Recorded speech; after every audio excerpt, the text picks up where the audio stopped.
Nobody meets their soulmate at the age of 10. I mean, what's the fun in that, right? Hi, I'm Caroline Harris, and today I'm going to be talking about my favorite movie, Sweet Home Alabama. Sweet Home Alabama came out in 2002, and it's one of my favorite movies just because I just love the storyline of it. How a small town girl moves to the big city, has to come back home and falls in love with her small town just because, home is where the heart is, right?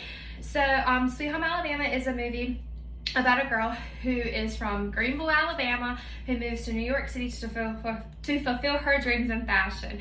She fulfills her dreams in fashion, falls in love with the guy, and hit it off, and they got engaged. So got engaged, and he wanted to tell everyone about it, but in Alabama, she was still married. So she didn't want to announce anything. So she went back home and had to file for divorce for her husband. So went to the house, saw her family, saw the boy, saw everybody that she grew up with. So in the midst of all this, she had told people in New York City that she was Melanie Carmichael, but at home she was Melanie Smooter. So because she didn't want people to know that she came from a poor family, she wanted people to think she came from a rich family.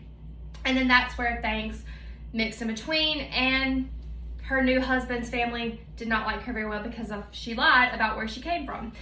So all of that happened, and she, deep down inside, was still in love with her ex-husband. Well, actually, not her ex-husband, her husband.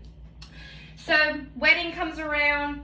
She never signed the divorce papers, and she hesitated and said, I don't want to marry you. And she went off and looked for her husband, and they stayed together. So they were soulmates from the age of 10 until now.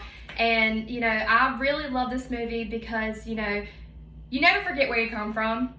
Sometimes people move away and, they think, I don't need to think about where I came from. But in my opinion, I think, never forget where you come from, because where you come from is what brought you to where you are today. Thank you so much.